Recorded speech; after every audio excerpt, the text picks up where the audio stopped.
바로 설교 시작하겠습니다. 지금 우리나라뿐만 아니라 전 세계적으로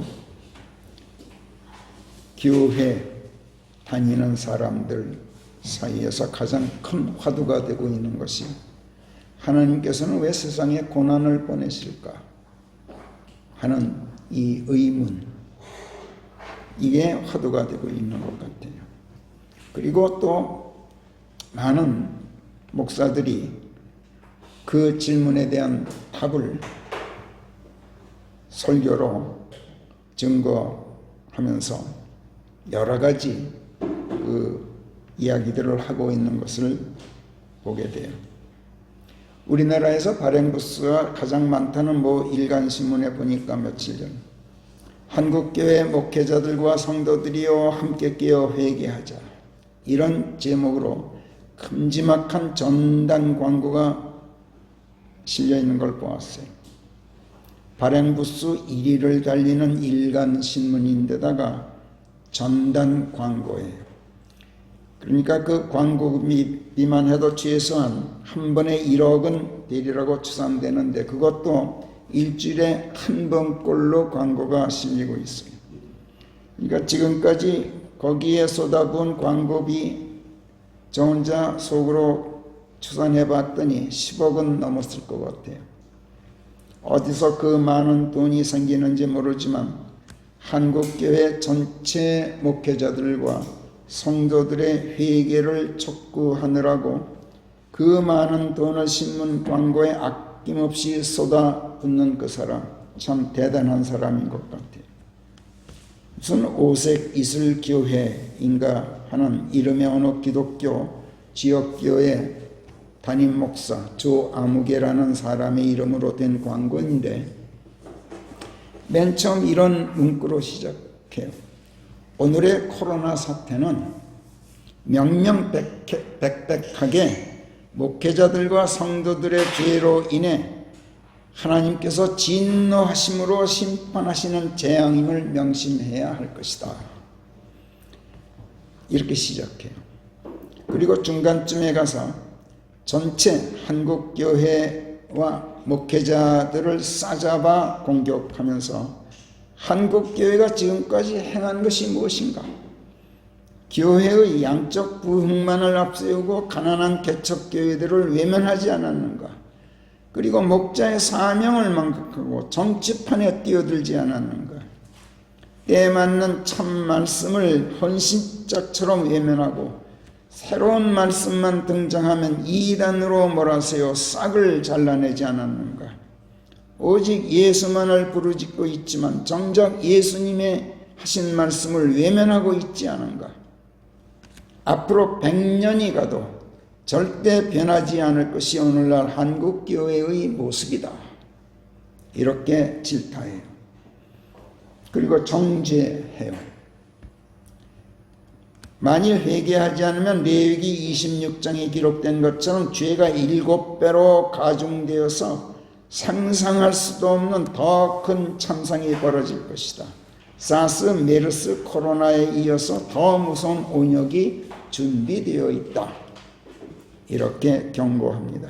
이건 경고한다기보다 예고하는 것이고, 예고한다기보다 더 무서운 역병이 올 것을 지금 선포하고 있어요. 선포한다기보다 죄에 대한 형벌을 지금 선고하고 있어요. 말투가 그래요. 만일 회개하지 않으면 이런 단서를 붙이고는 있지만 다분히 협박적인 어투가 풍기는 그 뉘앙스, 정죄하는 거예요. 죄에 대한 형벌을 최종적으로 결정해놓고 그것을 언도하는 듯한 태도란 말이에요. 레위기 26장을 들먹거리면서 말하는 그 어투가 레위기 26장에 기록된 대로 7배로 가중된 죄를 씌우고 그에 대한 징벌로 사스, 메르스, 코로나보다 훨씬 더 무서운 전염병으로 응징하기로 하나님께서 이미 최종적으로 결정해 놓으셨다는 듯이 말하고 있기 때문에 그래요. 그리고 결정된 사항을 하나님께서 마치 자기에게 발표하도록 맡겨놓으셨다는 듯이 말하는 태도가 여간 오만불선한 게 아니에요. 광고 끄트머리쯤에 가서는 하나님의 말씀으로 볼 때 불심판을 예고하는 노아 때와 같다면 과연 장차 올 창세 이후 전무후무한 대환란에서 살아남을 자가 있을 것인가, 이렇게 으름장을 놓아요. 이쯤 되면 이건 협박이죠.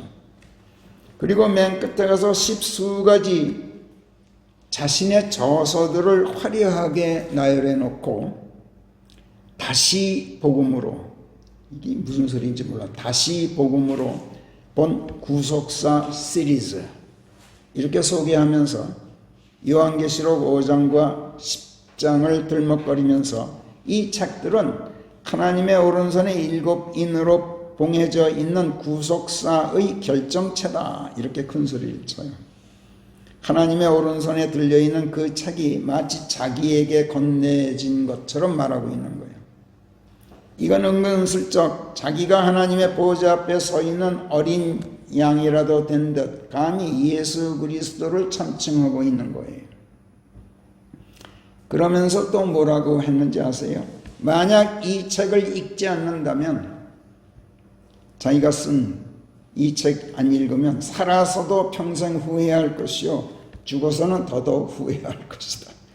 참, 결국 자기 책을 선전하고 있는 것인데, 이건 마치 어느 길거리 엉터리 싸구려 마스크 장사가 자, 마스크 사시오, 마스크, 이 마스크 쓰지 않으면 살아남을 자가 없을 거요, 이렇게 말하는 투예요. 장사꾼이 가짜를 팔면서 귀에 솔깃하게 꿰는 말로 사람들을 회유하고 유인하는 것은 보았지만, 이렇게 무시무시한 말로 으름장을 놓고 협박하면서 물건 파는 사람, 저 80평생 살다 처음 봤어요. 아무리 상업화된 기독교라는 이름의 종교 집단 사람이라도 그렇지, 특히 교회 목사라는 사람이 이런 식으로 거액의 돈을 들여 상업 광고를 내면서 이렇게 말할 수 있는지 도가 지나쳐도 너무 지나치다고 생각돼요. 상업 광고라도 좋아요. 협박조라도 우선 넘어갈 수가 있어요. 그러나 심한 왜곡과 자의적인 해석과 얼토당토 않는 말씀 적용으로 성경 말씀들을 함부로 농단하고, 농단을 넘어서 자기가 마치 재림 예수인 양, 자기가 마치 심판자 하나님인 양 행세하는 것은 도가 지나치다 못해서 다분히 마귀적이에요. 코로나 바이러스로 인한 역병으로 전 세계 모든 사람들이 공통으로 고난을 겪고 있는 이 범세계적인 재앙을 기화로 해서 자기가 쓴 책들을 팔아먹으려고 성경을 왜곡 빙자하고 하나님의 진노 운운하면서 이토록 섬뜩한 협박으로 순진하고 목매한 기독교 종교인들에게 으름장을 놓는 말투로 된 책 광고를 낸다는 거, 이거 보통의 종교인이라도 하지 못할 짓이죠. 그런데 협박이라도 논리적이라면 또 모르겠어요. 전혀 그렇지가 않아. 이 사람 말대로라면 우리나라만이 아니라 전 세계 모든 사람들이 지금 코로나 바이러스로 시련을 겪고 있는 것은 오직 우리나라 기독교 교회들과 목회자들이 죄를 지었기 때문이에요. 이 사람 말대로라면.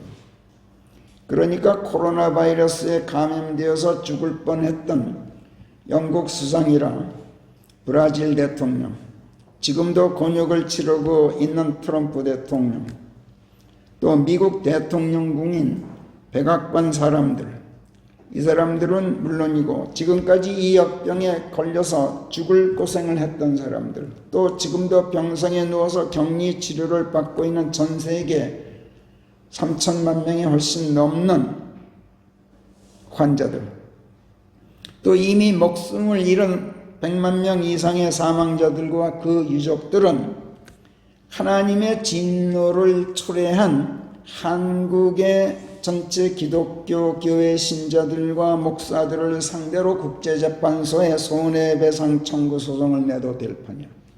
이 사람 말대로라면. 또 어업지도 중 실종되어서 북한 해역 너머로 어떻게 들어갔다가 코로나 방역을 위해서 별짓을 다 하고 있는 북한군에게 사살당한 해양수산물세산부 공무원 유족들, 이 사람들도 억울하게 월북자로 몰아세우는 정부 당국을 원망할 게 아니라 하나님의 진노를 초래한 한국 기독교 신자들과 목회자들에게 책임을 묻는 게 좋을 것 같아요. 이 사람 말대로는. 이 사람 이만큼 비논리적인 협박으로 으름장을 놓고 있는 거예요. 이 사람 레위기 26장을 들먹거리면서 7배로 가중된 죄 운운하지만 하나님은 고사하고 세상 재판관들도 법에 따라 어떤 특정한 죄에 대해서 몇 갑절 과한 벌로 가중 처벌하는 수는 있어도 죄 자체를 몇 배로 부풀린 가중죄를 씌우는 일은 절대로 하질 않아요.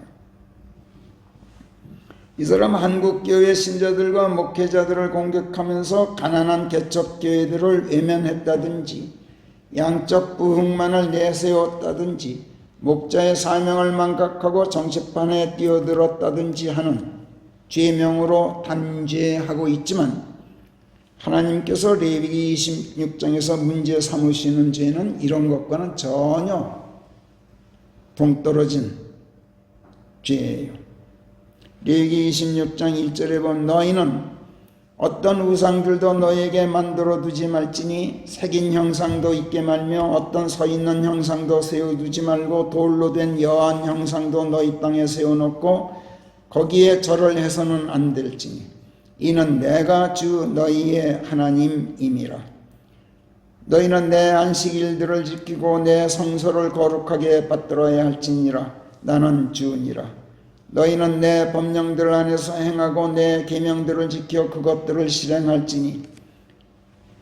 이런 식으로 14절로 건너뛰어서 너희가 만약 내게 귀 기울이지 않고 이 모든 명령들을 실행하고자 하지 않는다면 또 내 법령들을 경시하거나 내 법도들을 혐오한다면 그리하여 너희가 내 모든 명령들을 실행하고자 하지 않고 내 언약을 깬다면 나 또한 너희에게 이같이 하겠나니 나도 똑같이 공포와 폐병과 열병을 너희 위에 가져다 놓아 두 눈을 소실시키고 마음에 비탄이 생기게 하리니 너희가 심을 것이로되 너희의 씨가 헛되리니 이는 너희의 원수들이 그것을 먹어 치울 것임이라. 그리고 내가 너를 대적하여 내 얼굴을 고정해 놓을 것인즉 너희가 너희 원수들 앞에서 죽임당하게 되리니 너희를 미워하는 자들이 너희 위에 군림하게 되리라. 그리하여 너희를 뒤쫓는 자가 아무도 없는데도 너희가 도망가게 되리라. 이 모든 일에도 너희가 내게 귀를 기울이고자 하지 않는다면 그때에는 내가 너희 죄들에 대하여 7배로 너희를 벌하겠노라. 예, 그냥 벌을 7배로 가중하지 죄를 부풀리는 게 아니란 말이에요. 이렇게 레위기 26장 서두와 중간쯤에서 하나님께서 경고하시지 무슨 교회의 양적 부흥에만 몰두했다거나 개척교회를 돕지 않았다거나 목자가 사명을 저버리고 정치판에 뛰어들었다거나 하는 죄를 묻고 계신 게 절대로 아니에요. 아무데나 성경 말씀을 이렇게 갖다 붙여서는 안 돼요. 레위기 26장은 또 우상 숭배나 언약을 깨고 하나님의 명령들에 순종하지 않는 죄에 대한 응징의 경고에 역점을 두기보다는 사실은 전체를 읽어보면 이스라엘 백성이 하나님의 말씀을 지킬 때 그들을 복되게 하시고 안전하게 지켜주실 것에 대한 약속을 먼저 전제하고 여기에 역점을 둔 말씀들이에요. 굉장히 은혜로운 말씀들이에요. 3절부터 몇 구절 우리 한번 읽어봐요. 26장 3절부터 자 시작. 너희가 내 법령들 안에서 행하고 내 계명들을 지켜 그것들을 실행하면 그때에는 내가 너희에게 철따라 비를 줄 것인즉 그 땅이 자기의 소산을 늘릴 것이요 들의 나무들이 그들의 열매를 내게 되리라. 그리고 너희가 타작한 것이 포도 수확 때까지 이어지고 포도를 수확한 것이 파종 때까지 이어질 것인즉 너희가 너희 빵을 배불리 먹을 것이요 너희 땅에서 안전하게 살게 되리라. 또 내가 그 땅에 화평을 줄 것인즉 너희가 누울 때 아무도 너희를 무섭게 하지 못하리니 내가 그 땅에서 악한 짐승들을 압살 것이요 칼도 너희 땅을 지나가지 못하리라. 그리고 너희가 너희 원수들을 몰아내게 될 것인즉 그들이 너희 앞에서 칼에 쓰러지게 되리라. 너희 중 5명이 100명을 몰아내고 너희 중 100명이 1만 명을 달아나게 할 것인즉 너희의 원수들이 너희 앞에서 칼에 쓰러지게 되는 것이다. 이는 내가 너희에게 관심을 기울이고 너희를 다산하게 하여 너희를 번성시키고 또 너희와의 언약을 확고히 할 것임이라. 그리하여 너희는 먼저 쌓아두었던 것을 먹다가 새 것 때문에 그 먼저 것을 내가게 되리라. 나는 또 내 성막을 너희 가운데 세우겠나니 내 혼이 너희를 혐오하지 않으리라. 그리하여 내가 너희 가운데 행하여 너희의 하나님이 될 것인즉 너희는 내 백성이 되리라. 나는 너희가 그들의 노예들이 되지 않게 하려고 너희를 이집트 땅에서 데리고 나온 주 너희의 하나님인즉 내가 너희의 멍에줄을 끊었고 너희로 하여금 꼿꼿이 걸어나가게 하였느니라. 우리 그리스도인들은 하나님께서 멍에줄을 끊고 세상에서 꺼내어 당신의 왕국으로 이끌어 들이신 하나님의 백성이에요. 그렇기 때문에 우리가 하나님의 말씀들 안에서 행하는 한 하나님께서는 모든 것을 다해서 우리를 안전하게 지켜주시겠다고 약속해요. 이것이 하나님의 언약이에요. 원수하지만 우리의 원수는 사실 사람만이 아니에요. 가난도 우리의 원수이고 질병도 우리의 원수예요. 자연재해도 우리의 원수예요. 지금은 코로나 바이러스가 우리의 가장 큰 원수예요. 우리의 원수가 사람일 경우라 하더라도 김정은 일당 같은 북한 독재 집단이나 우리를 대적하는 어떤 무리들만이 우리의 원수가 아니에요. 어떤 때는 내 자식도 원수일 때가 있고 심지어 나 자신도 내 원수가 될 때가 있어요. 압살롬은 다윗의 아들이었죠. 그런데 다윗의 원수였어요. 바울의 경우를 보면 그의 안에서 하나님의 법을 조차 선을 행하기 원하는 속사람에 맞서서 자신을 죄의 법에게로 사로잡아가는 또 다른 그의 육신적 자가 바울의 원수였어요. 그래서 그는 나는 비참한 인간이로다. 이 죽음의 몸에서 이 죽음에 속한 몸에서 나를 건져줄 자가 누구인가 이렇게 탄식했어요. 그러나 바울은 자기를 죄의 법에게로 사로잡아가는 그의 원수인 자기 자신의 육신적 자에게서 건져주시는 분이 하나님이시라는 것을 물론 알고 있었어요. 그래서 25절에 보면 로마서 7장 25절에 보면 우리 주 예수 그리스도를 통하여 내가 하나님께 감사하노라. 그래서 생각으로는 나 자신이 하나님의 법을 섬기고 있나니 다른 한편으로는 죄의 법을 섬기고 있는 것은 다른 한편으로 죄의 법을 섬기고 있는 것은 단지 육신으로만 그러할 뿐이니라. 그래서 하나님께 감사한다. 이렇게 고백해요. 그런데 신문에 그런 전당 광고를 낸 이 사람 레위기 26장에서 한 구절도 아닌 단 한 단어만 인용해서 하나님의 진노 운운하면서 협박을 하고 있어요. 이 사람 또 창세 이후에 전무후무한 환란에서 살아남을 자가 있겠느냐고 으름장을 놓는데 대환란 때 살아남을 자가 있겠느냐고 으름장을 놓는 이것, 실은 대환란 때 자기가 살아남지 못할까봐 걱정하고 있는 거예요. 이걸 보면 이 사람 환란 전에 예수님의 공중재림 때 하늘로 들려 올라갈 자신이 없는 게 분명해요. 기독교라는 이름의 종교에 속한 교회의 목사라고는 하지만 아무리 그래도 그렇지 목사라는 사람이 그것도 전체 한국교회 목회자들과 신자들에게 회개하라고 일갈하고 있는 사람이 자기 자신 구원도 받지 못했다니 정말 가관이 아닐 수가 없어요. 더 가관인 것은 자기도 모르게 이 사실을 자기 광고문을 통해서 스스로 누설하고 있다는 점이에요. 이 사람 자기도 모르게 이걸 누설하고 말았다는 걸 사실조차 아마 모르고 있을 것 같아요. 그런 사람이 또 요한계시록 5장에 나오는 봉인된 책과 10장에 나오는 작은 책을 들먹거려요. 그리고 5장의 봉인된 책과 10장의 작은 책이 같은 책인 것으로 멋대로 해석하면서 자기가 쓴 책들이 바로 하나님의 오른손에 들려져 있는 그 7인으로 봉해진 가운데 감춰져 있는 작은 책이다. 바야흐로 자기가 그 봉인을 떼고 있다는 듯이 말하고 있어요. 이 사람 지금 자기가 재림 예수고 심판 예수 행세를 하고 있는 거예요. 영안에서 셋째 하늘로 들려 올라가 있던 사도 요한이 요한계시록 5장에서 7봉인으로 봉인된 한 책이 보좌에 앉아 계신 성부 하나님의 오른손에 들려 있는 것을 보았을 때 막강한 힘을 지닌 한 천사가 그 봉인들을 풀고 그 책을 열기에 합당하신 분이 누구랴? 하늘에나 땅에나 땅 아래에도 그 책을 능히 열 수 있는 사람이 아무도 없었고 그것을 들여다볼 수 있는 자도 없었도다. 이렇게 큰 소리로 선포하는 소리를 사도 요한이 들었어요. 그리고 엉엉 울었어요.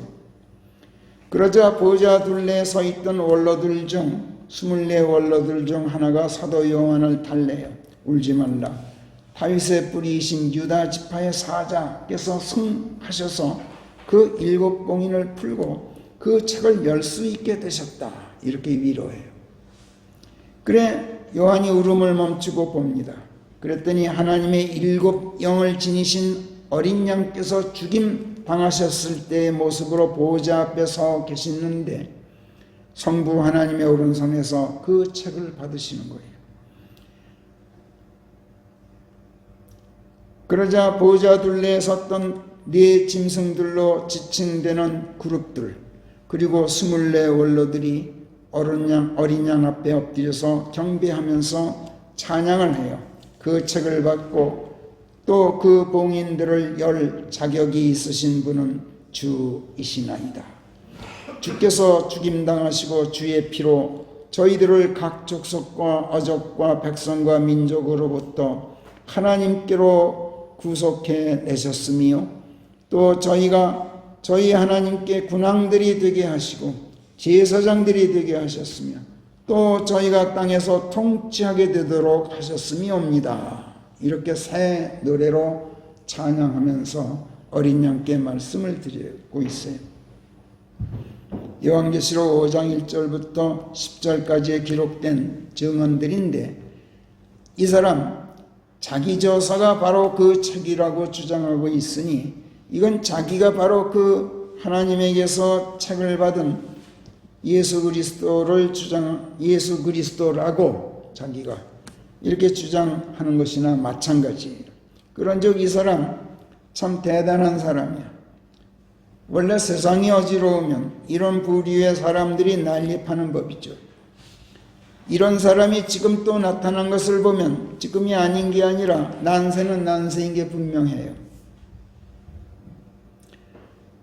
오늘 제가 설교한다면서 신문에 난 상업 광고 하나 놓고 이렇게 장황하게 떠들기 시작해서 죄송해요.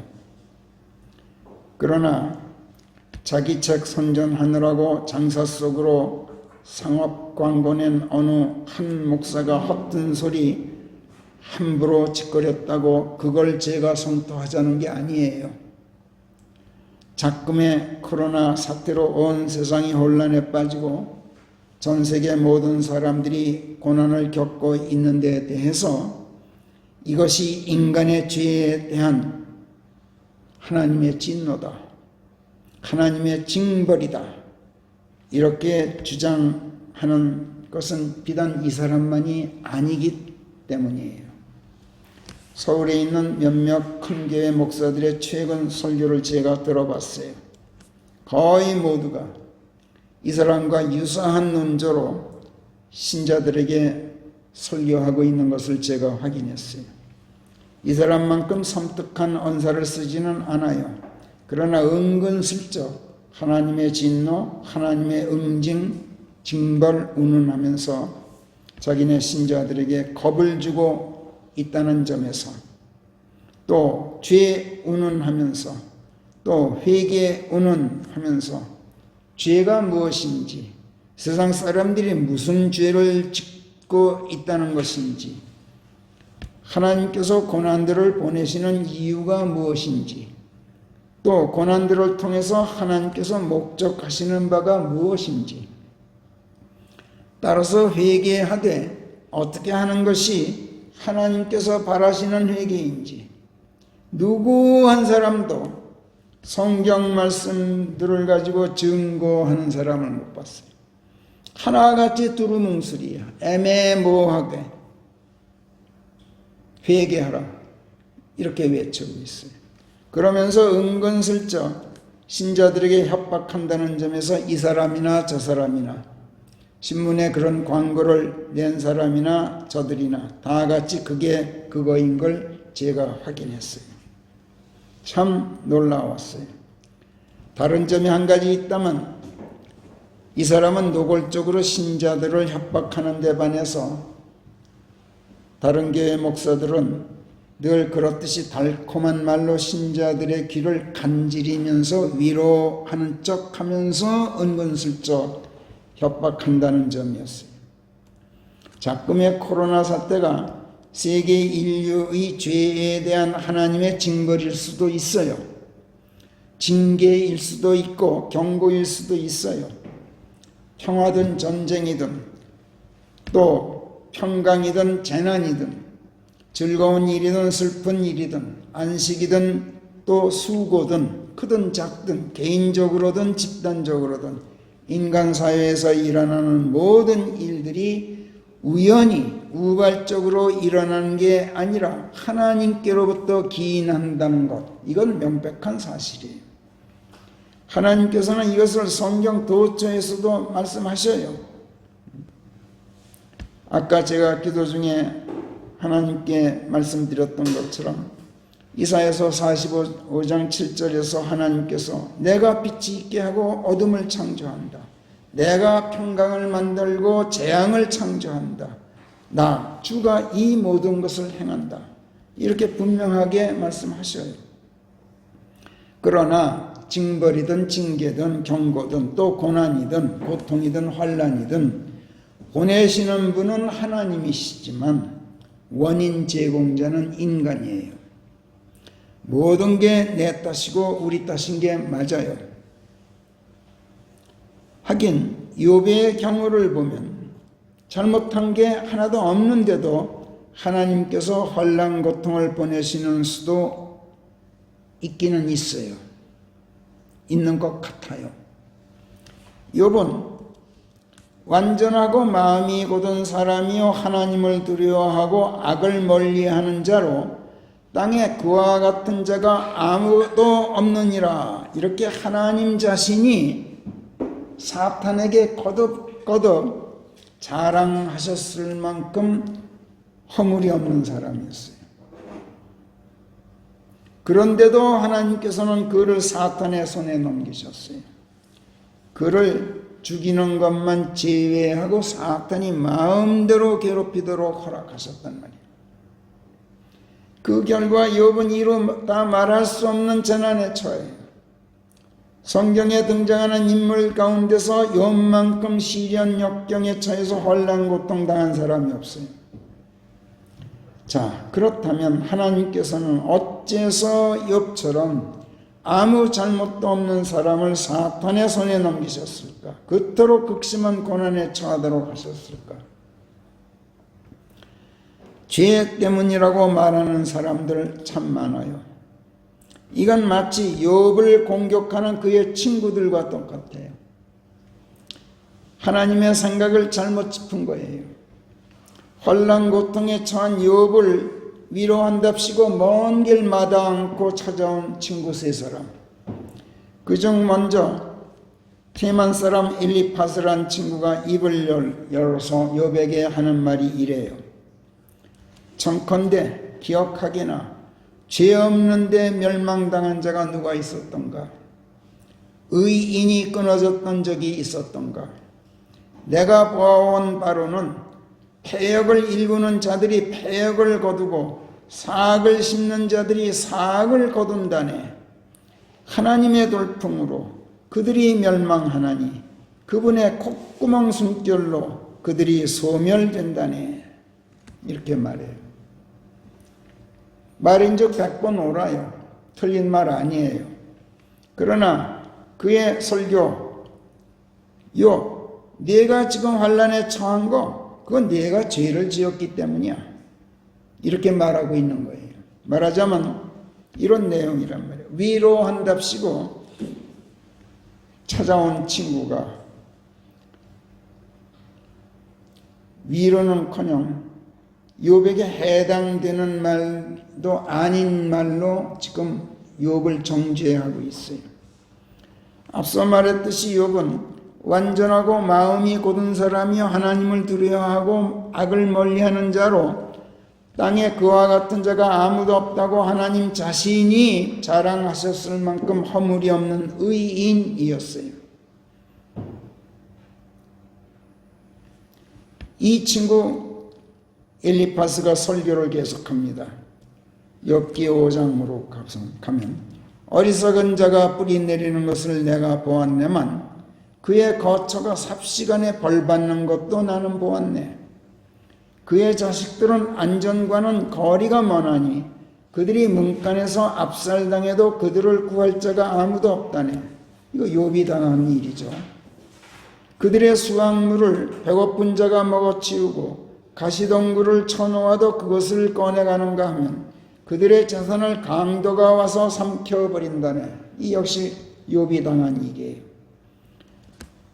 고난이 흙에서 나오는 것도 아니요 괴로움이 땅에서 솟아나는 것도 아니지만 그러나 인간은 태어나면 고통에 직면하나니 마치 불똥이 튀었다 하면 위로 날아오르는 것과 같다네.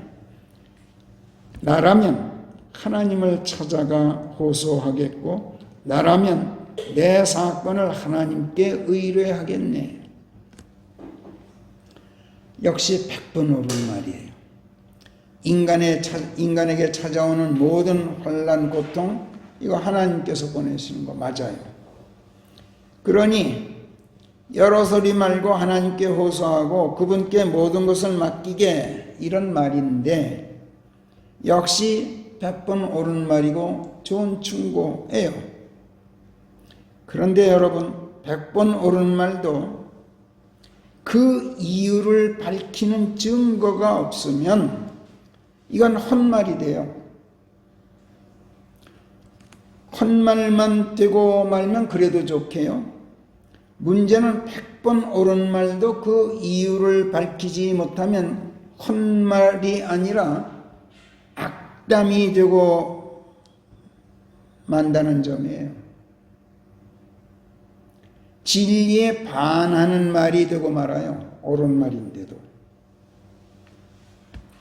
고난이 흙에서 나오는 것도 아니고 괴로움이 땅에서 솟아나는 것도 아니면서도 인간이 태어났다면 고통에 직면하게 되는 거 이거 하나님께 원인이 있지만 문제는 어째서 하나님께서 인간을 이토록 고통에 처하게 하시느냐 하는 거예요. 죄 때문이라고요?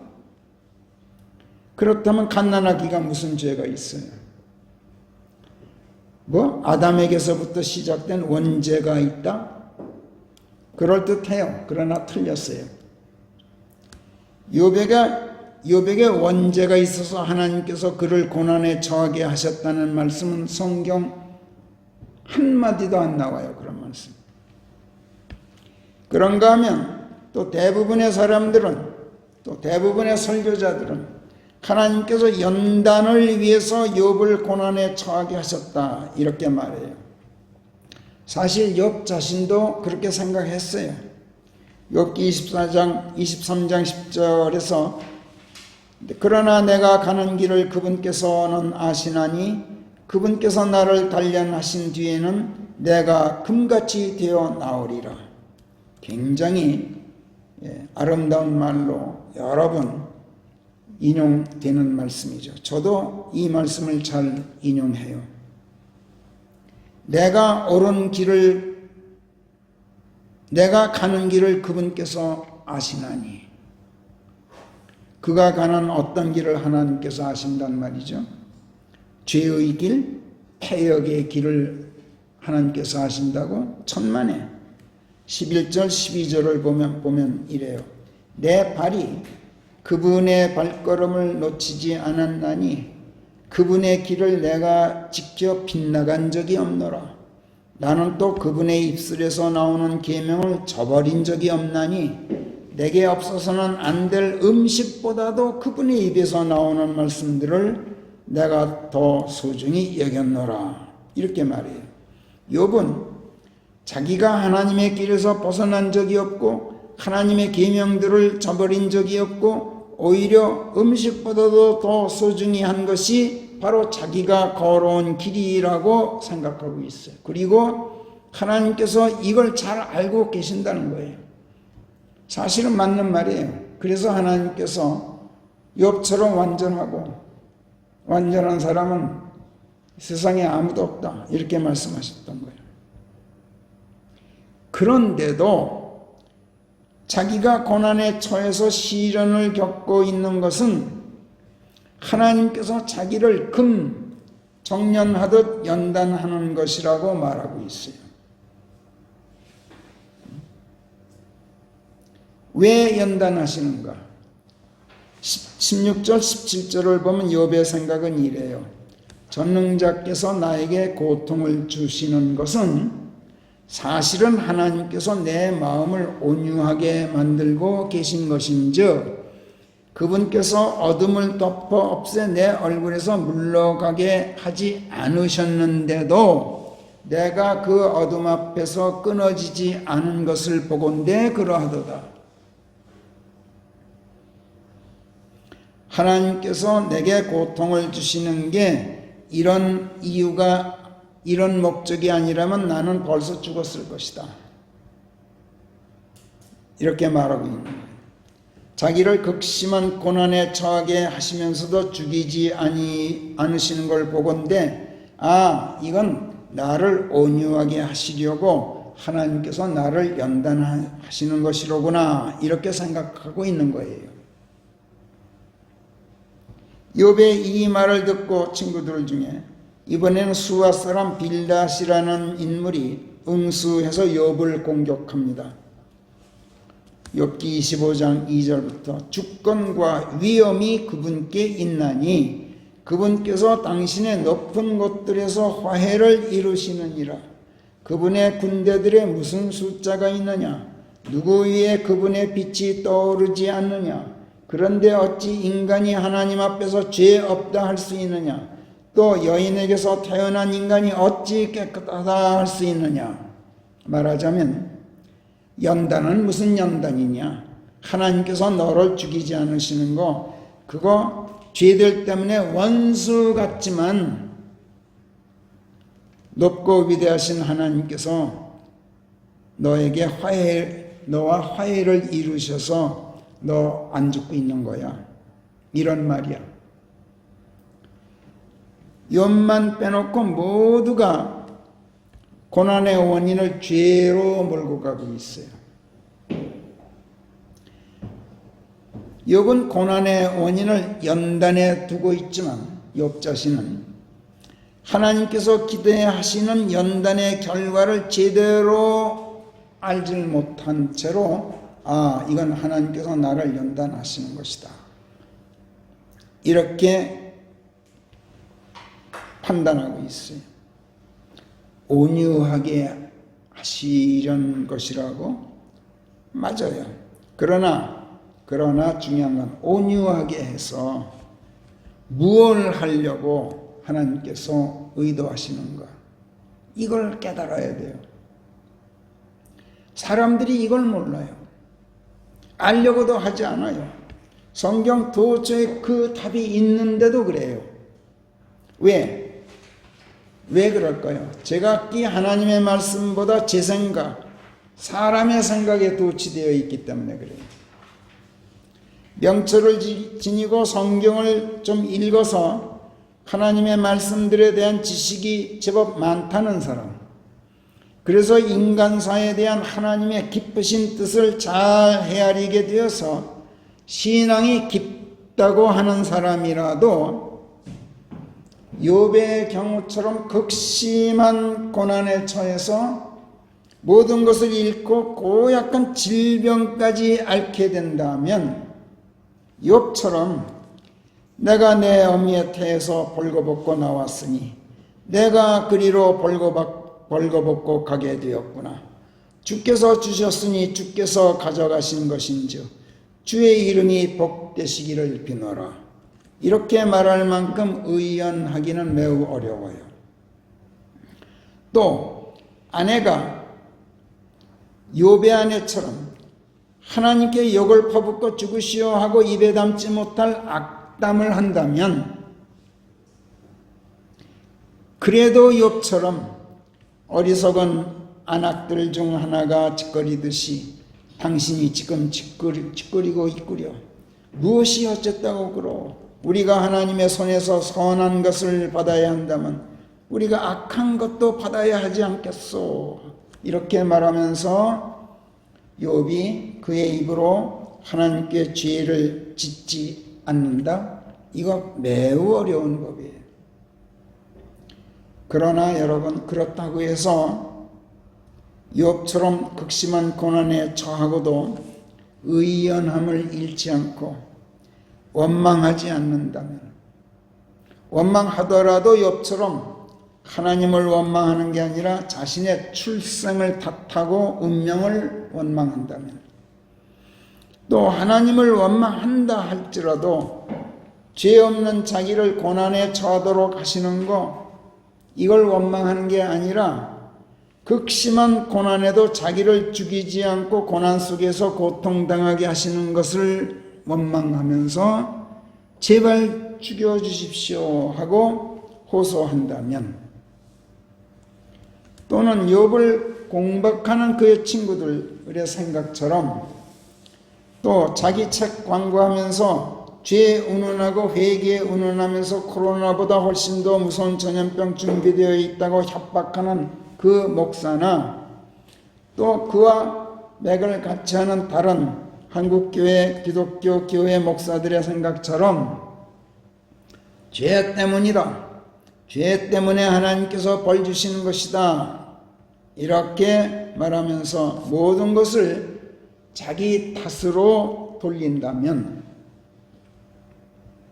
그리고 그들이 신자들을 윽박지르고 강압적으로 종용하는 대로 회개한답시고 덮어놓고 하나님 제가 잘못했습니다 한다면, 또는 욥처럼 나를 한층 더 순수하고 완전하게 하시려고 금정년하듯 하나님께서 나를 연단하시는구나 하고 말하면서 하나님께 죄를 짓지 않는다면, 그러기는커녕 도리어 회개하고 감사하고 하나님을 찬양한다면, 또는 만물 만사의 창조자고 주인이고 절대 주권자이신 하나님께서 무엇인들 못하시겠는가? 또 무엇을 어찌 하신다 한들 피조물인 내가 원망 불평하고 감히 항의할 수 있겠는가? 흙그릇에 지나지 않는 내가 나를 만든 토기장에게 어찌 감히 대들 수 있단 말인가 하면서 고난도 달게 받고 모든 시련 역경에도 하나님의 절대 권한 앞에서 군말 없이 순응하고 운명으로 받아들인다면, 그렇다면 하나님께서 이것을 기뻐하시고 보내신 고난 다 거두어 가실까? 이게 오늘의 제가 여러분께 하는 설교의 주제예요. 다들 그렇다고 말해요. 그래서 회개하라 이렇게 외쳐요. 여러분 생각은 어떠세요? 그러나 여러분 놀라지 마세요.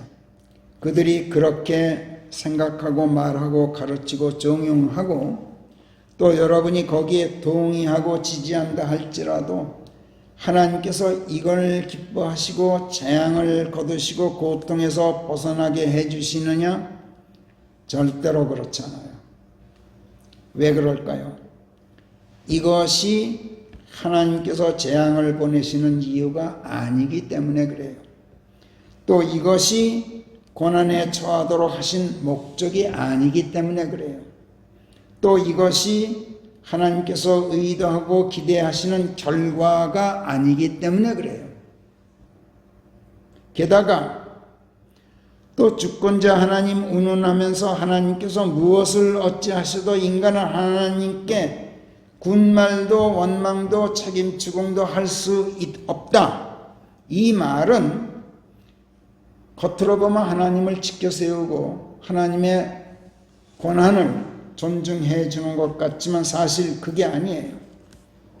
하나님 자신은 도리어 이런 생각, 이런 말을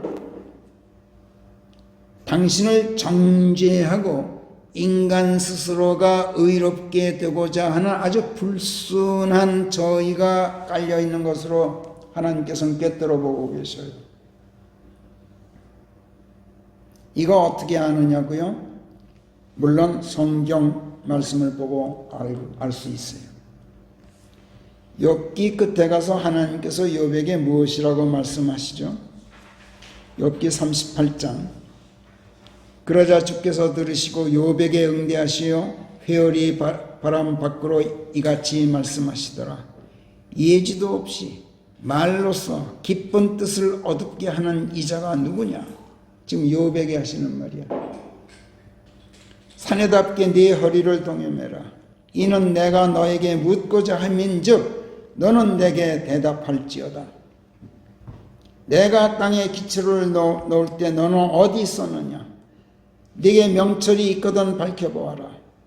누가 땅에 자를 놓았는지 내가 과연 아느냐? 누가 그 위에 줄을 펼쳐 금을 그어 놓았느냐? 21절로 뛰어서 네가 그때 태어나 있기를 하였느냐? 그래서 내가 그것을 알기를 하겠느냐? 아니면 네 날들의 수가 엄청나서 내가 그것을 알고 있기를 하겠느냐? 하나님께서 욥을 이렇게 몰아세우세요. 네가 뭘 안다고? 네 하나님인 내가 하는 일에 대해서 함부로 입을 놀리느냐? 함부로 네 생각대로 판단하고 짓거리느냐? 이렇게 힐문하고 계신 거예요. 그리고 창조 이후부터 여태까지 하나님 당신께서 해오신 모든 일들을 41장 끝까지 마치 대하소설을 읽어주듯이 욥에게 천명해 주셔요. 그리고 40장에 가서 다시 한 번 더 욥을 몰아세우시면서 하나님을 책하는 자야. 그는 나에게 대답할지니라. 이렇게 추궁하셔요.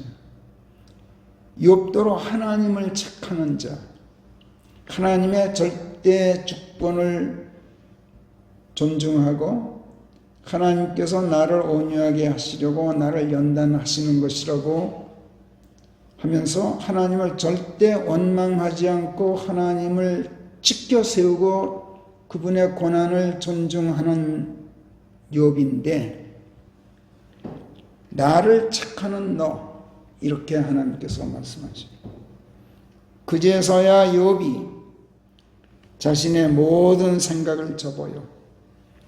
그리고 자기가 지금까지 짓거렸던 모든 말을 철회하면서 통촉하소서.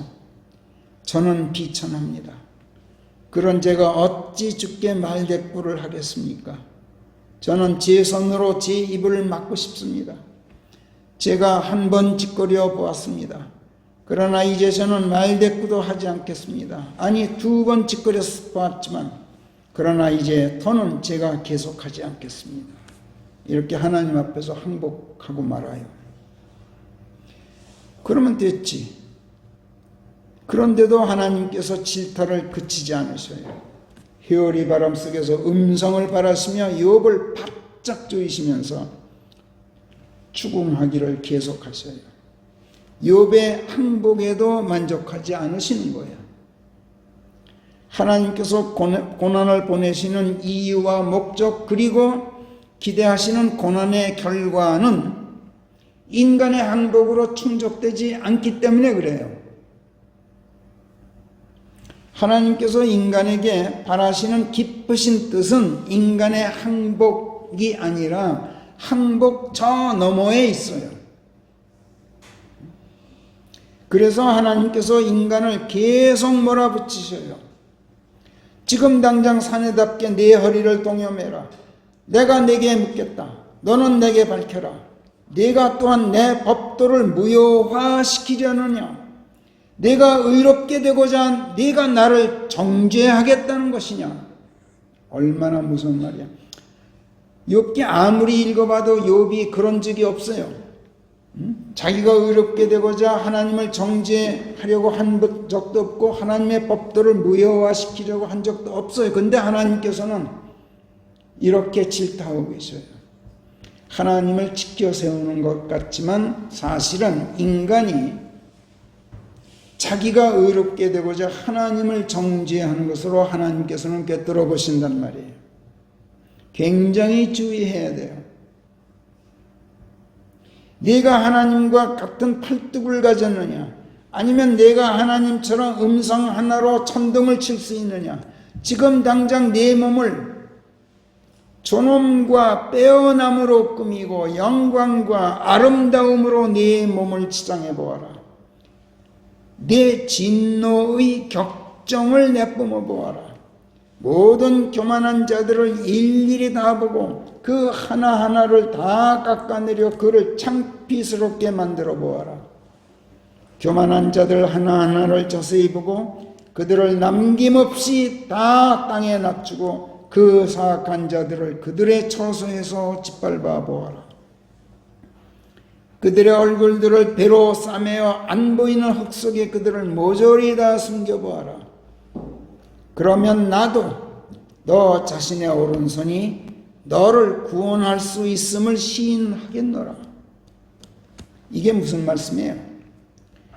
네가 사람의 지혜, 사람의 생각, 사람의 능력을 앞세워서 아무리 잘난 척해도 너 아무것도 아니야. 왜? 인간은 저 자신도 구원하지 못하기 때문에. 인간의 죄에 대한 진노의 격정을 내뿜어서 감히 하나님과 맞서려는 교만한 자들을 창피스럽게 만들고 마귀짓을 하는 사악한 자들을 멸해서 그들을 배로 싸매 흙 속에 묻어버리는 거, 이거 너희 하나님이나 할 수 있는 일이지 너희가 할 수 있는 일이 뭐 아니야. 인간을 구원하고 하나님의 존엄과 빼어남으로 꾸미고 하나님의 영광과 아름다움으로 치장하는 거, 이거 내 하나님인 내가 하는 일이야. 이런 말씀이야. 그러니 어떡하란 말이죠? 하나님께서 사탄을 레비아단이라고 지칭하시면서 41절까지 말씀을 이어가셔요. 내가 갈고리로 레비아단을 끌어낼 수 있느냐? 아니면 내가 늘어뜨린 밥줄로 그의 혀를 잡아매고 끌어낼 수 있느냐? 내가 그의 코에 갈고리를 꿰을 수 있느냐? 아니면 그의 턱을 가시로 뚫어 꿰을 수 있느냐? 그가 내게 애걸복걸 많은 것들을 간청하겠느냐? 그가 내게 유순한 말들을 하겠느냐? 마귀가 그렇게 하겠느냐 너한테? 너와 언약을 맺겠느냐? 내가 그를 잡아다가 평생토록 종으로 부려먹겠느냐? 33절로 띄어서 그와 같은 자가 땅 위에는 없나니 사탄 같은 자는 땅이 없다. 그는 두려운 것이 없게 지어졌다. 그는 모든 높은 것들을 본다. 그는 모든 교만의 자식들 위에 군림하는 왕이다. 하나님께서 그렇게 사탄을 만드셨다는 거예요. 이게 무슨 말씀이에요? 죄 때문에 벌받아서 고난당한다고? 그러니까 회개해야 고난이 물러간다고? 또 내가 너를 연단하기 위해서 내게 환난을 보냈다고? 그러니 감사하고 도리어 하나님을 찬양하기를 내가 바라고 있다고? 또 질그릇이 토기장에게 군말할 수 없으니 모든 고통 달게받고 고난에 순응하라고? 이게 내 뜻이라고? 너희들아, 그거 다 너희 자신이 생각해서 너희가 꾸며낸 말이야. 너희가 사람의 생각을 앞세워서 하나님인 내 뜻 어쩌고 하는 것, 그거 다 너희가 교만해서 하는 말이야. 너희가 그 교만을 버리지 못하고 있어. 왜 그런 줄 아느냐?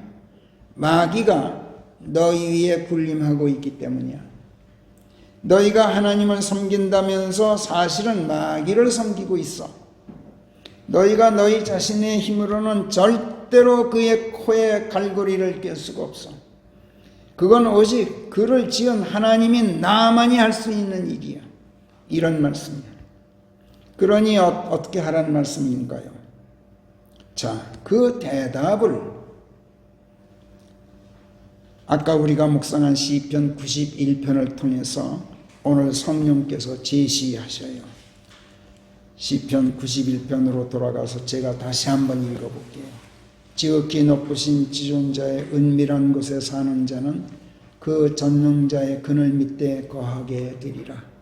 나는 주에 대하여 이렇게 말하겠노라. 그분께서는 나의 하나님이신즉 나의 피난처시요 나의 보루이시니 내가 그분을 신뢰하리라. 틀림없이 그분께서 너를 새 오리꾼의 올무에서 그리고 썩은 내나는 역병에서 건져내시리라.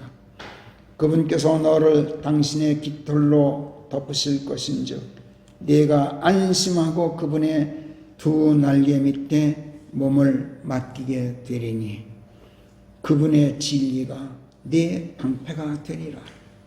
밤중에는 네가 공포에 떨지 않을 것이요 낮에는 날아드는 화살을 두려워하지 않을 것이며 어둠 속에 횡행하는 역병도 대낮에 휩쓸어 버리는 파멸도 무섭지가 않으리라. 네 곁에서 1000명이 쓰러지고 네 오른편에서 10,000명이 쓰러져도 그러나 네게만은 그것이 가까이 다가오지 못하리라. 오직 그 사악한 자만이 응보를 받는 것을 네가 네 두 눈으로 보게 되리라. 이는 네가 나의 피난처이신 주, 그 지극히 높으신 지존자를 네 거처로 삼았기 때문이라.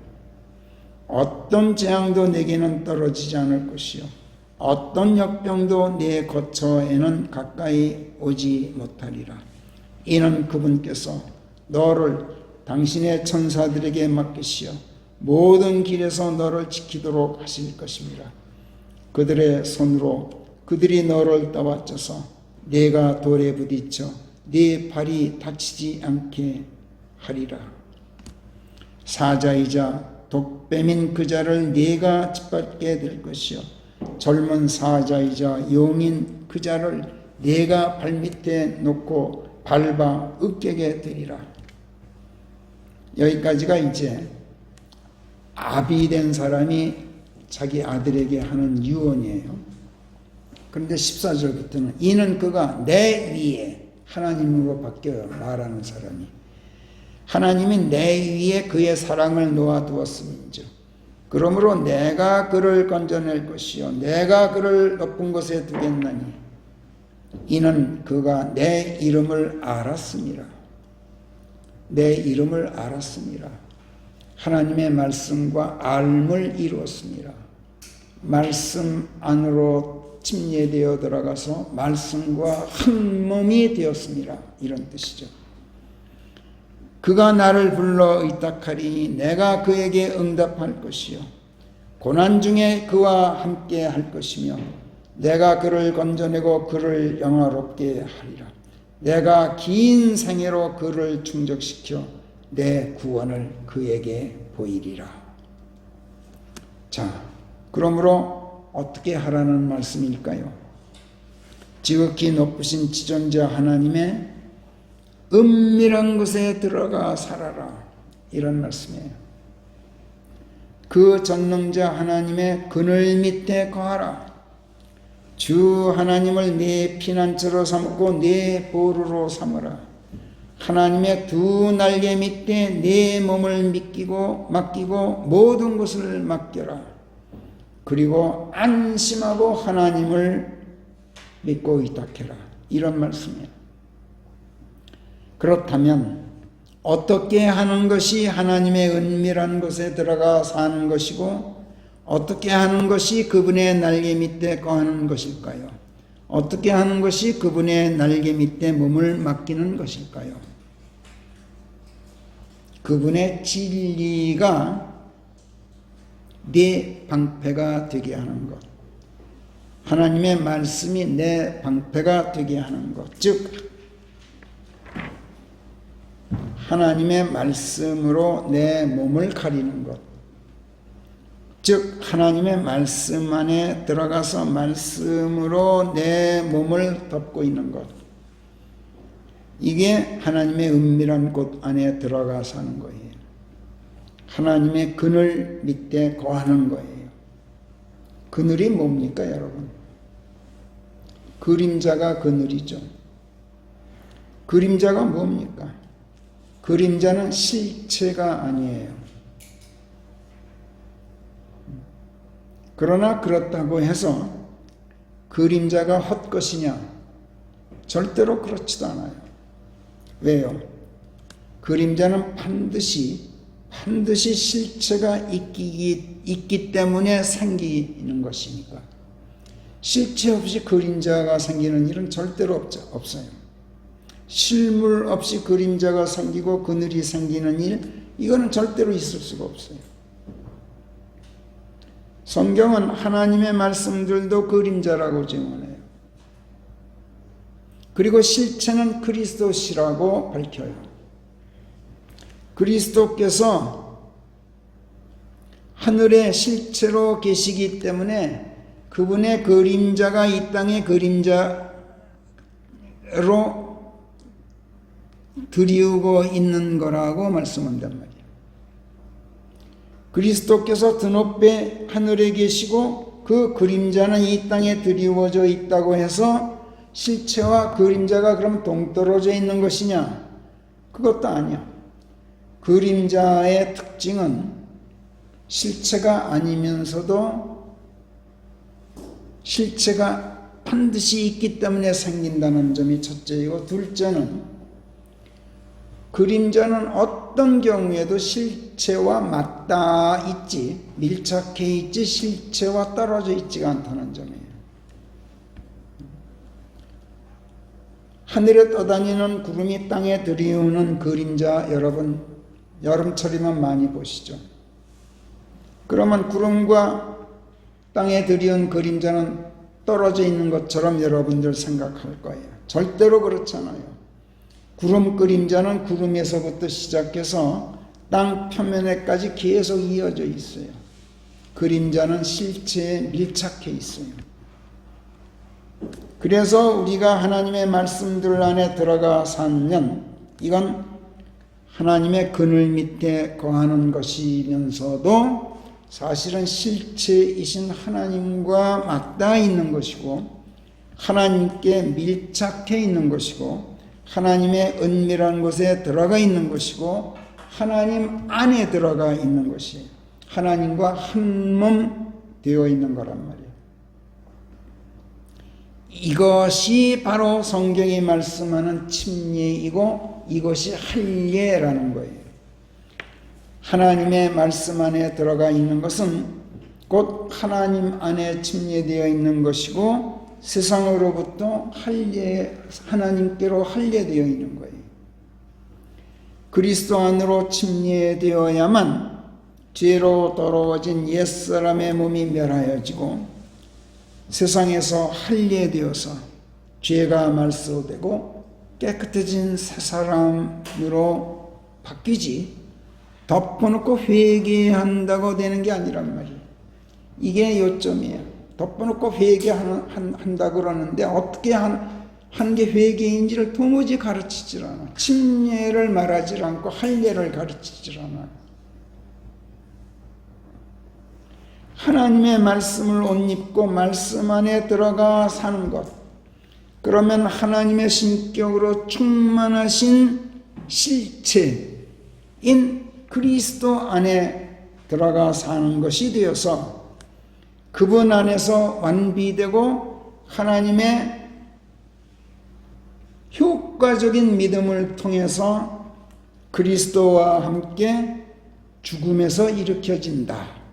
이렇게 성령께서 골로새서 2장에서 말씀하셔요. 골로새서 2장 3절부터 몇 구절 제가 발췌 요약해서 또 풀어서 한번 읽어볼게요. 지혜와 예지의 보물들은 다 그리스도 안에 숨겨져 있다. 프린트 안 해드린 것 같아요. 본문을. 네. 듣기만 하세요. 지혜, 예지, 그 보물 그거 다 그리스도 안에 있어. 내가 이걸 말하는 것은 아무도 너희를 그럴싸한 말로 미혹하지 못하게 하려고 그러는 거야. 그러니까 목사라는 사람이 뭐라고 찌꺼리더라도 미혹되지 마라. 진짜 지혜와 예지 그 보물은 그리스도 실체 안에 들어있어. 너희는 그분을 주로 영접했어. 그렇다면 그분 안에서 행해.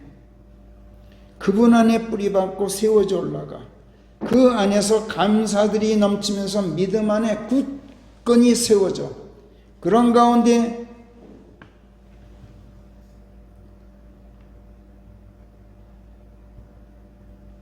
그분 안에 뿌리박고 세워져.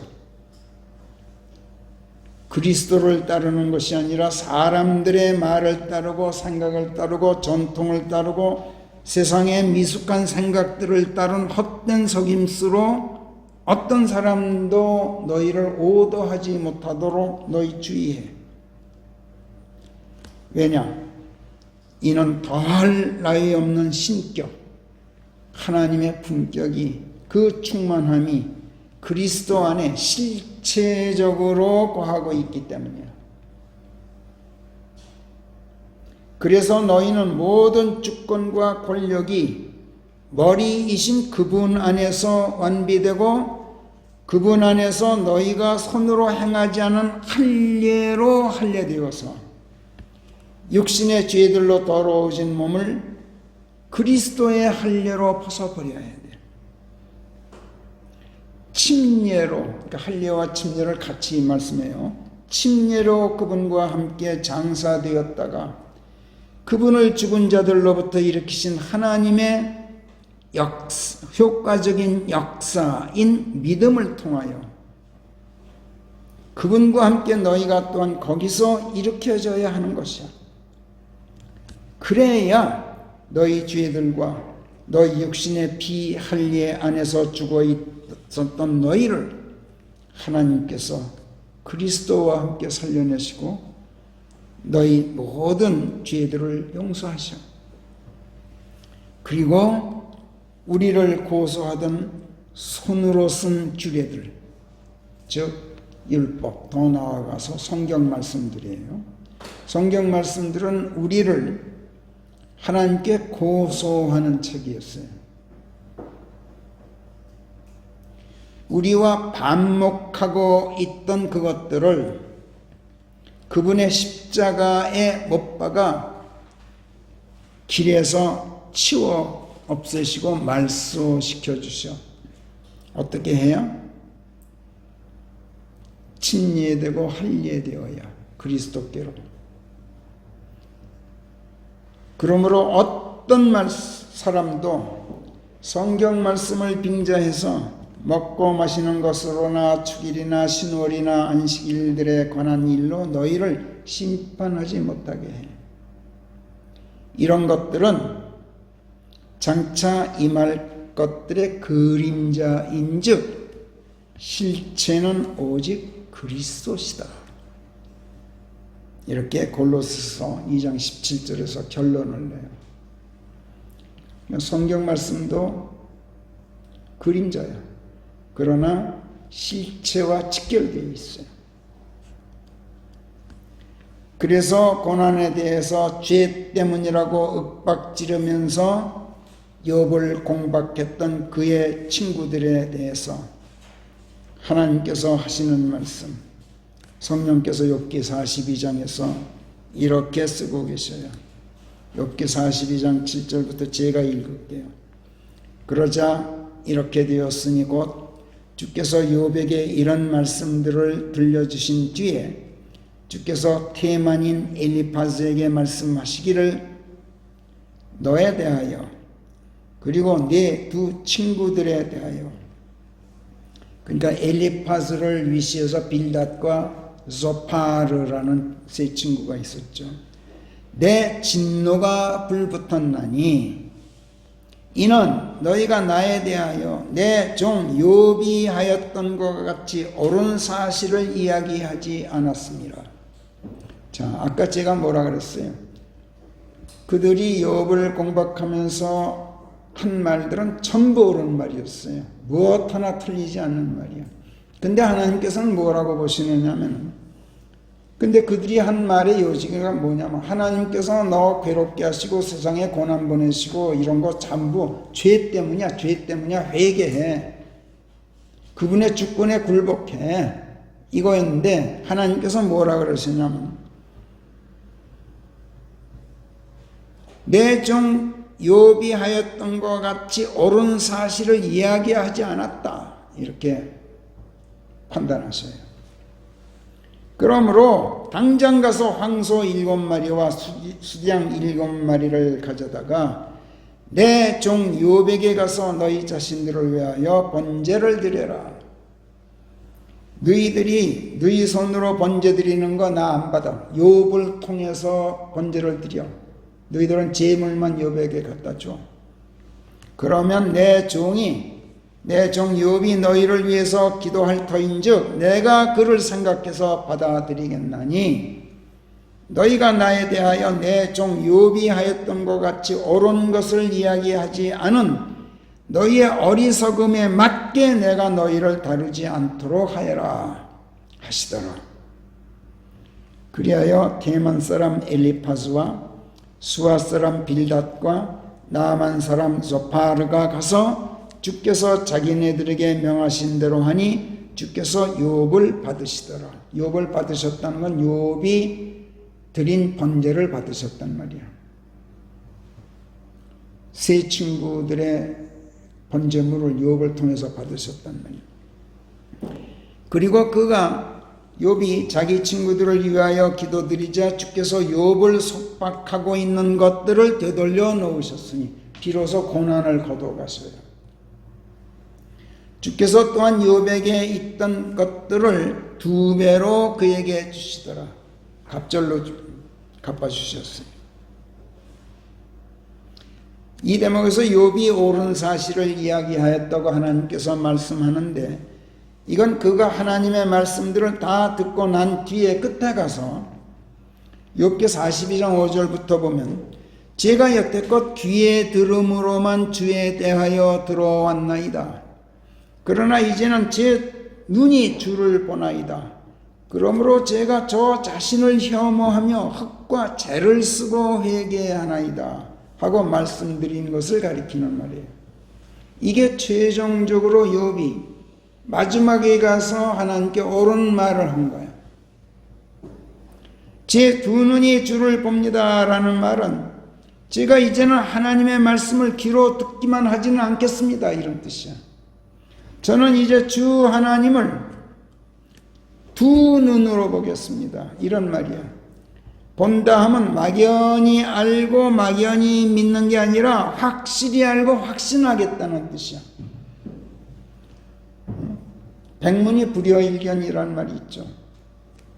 눈으로 보고 확실히 확인하고 확신하겠습니다.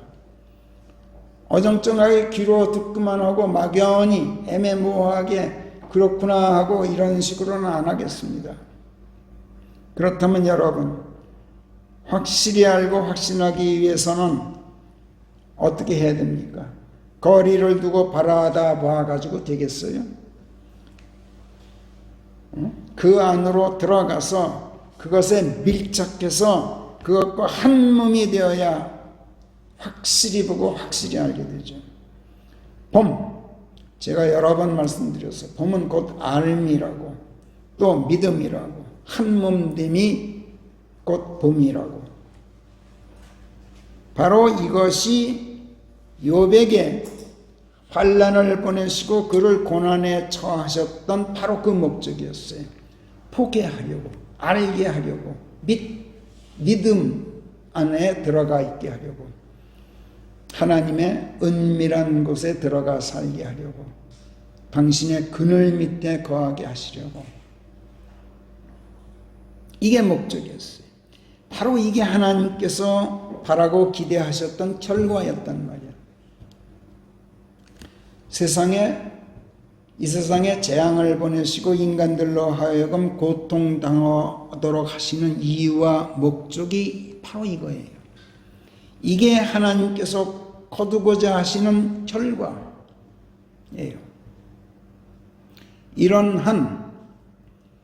그러한 한 코로나 바이러스, 이거 세상의 지혜, 인간의 힘으로는 절대로 물러가지 않을 거예요. 종교인들이 말하는 여하한 방식으로 회개하고 별짓을 다 해도 아무리 부르짖어도 이 환난에서 벗어나지 못할 거예요.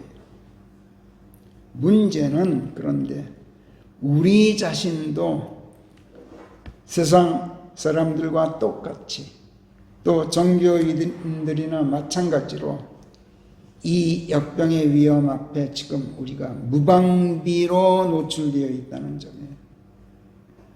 하나님의 은밀한 곳 안으로 들어가 살아야 돼요. 하나님의 그늘 밑에 우리 거하기로 해요. 하나님의 말씀이 바로 그분의 은밀한 곳이고 그분의 그늘이라는 것을 알아야 해요. 지금 주 예수 그리스도께서 당신의 그림자를 드높이 하늘에서부터 지금 이 땅 위에 들이우고 계셔요.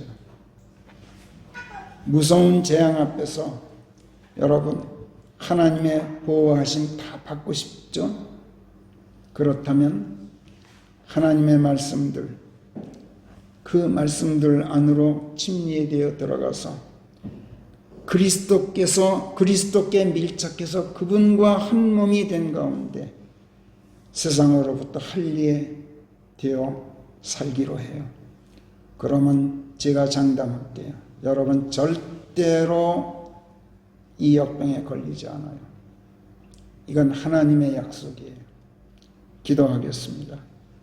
주님, 오 예루살렘아 예루살렘아, 선지자들을 죽이고 내게 보낸 이들을 돌로 쳐 죽이는 너 예루살렘아, 암탉이 제 병아리들을 날개 아래에 불러 모으듯 내가 얼마나 여러 번 내 자녀들을 불러 모으려 하였던고. 그런데 너희가 원치 아니하도다. 이렇게 주께서 탄식하셨던 말씀 저희가 이 시간 기억에 떠올립니다. 하나님, 저희야말로 암탉이 병아리들을 날개 아래 불러 모으듯 사람들을 불러 모으고자 하셨던 주님의 부르시는 그 음성을 듣고도 주님의 날개 그늘 아래에 들어가 살기를 마다하였습니다.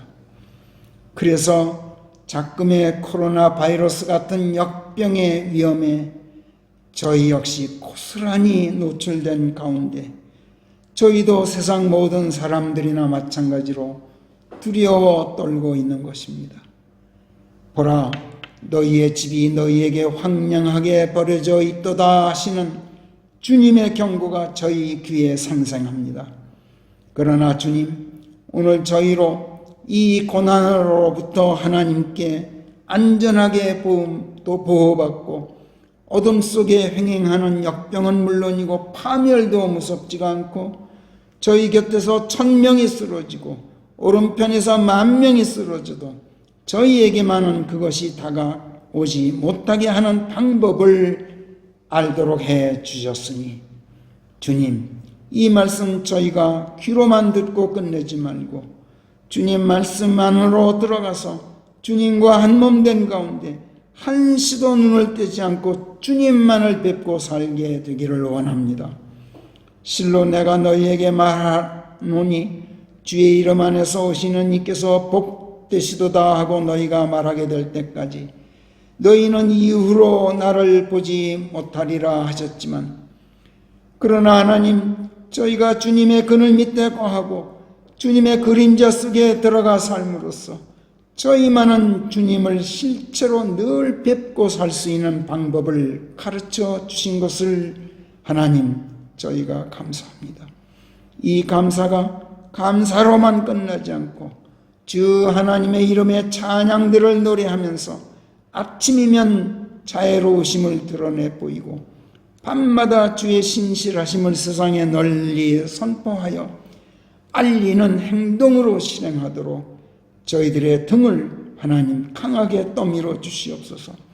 그리하여 다른 많은 사람들도 우리와 합류해서 아버지 하나님의 자애로우신 은혜 안에 있게 되어서 주께서 뜻하시고 목적하셨던 결과를 기필코 거두시옵소서.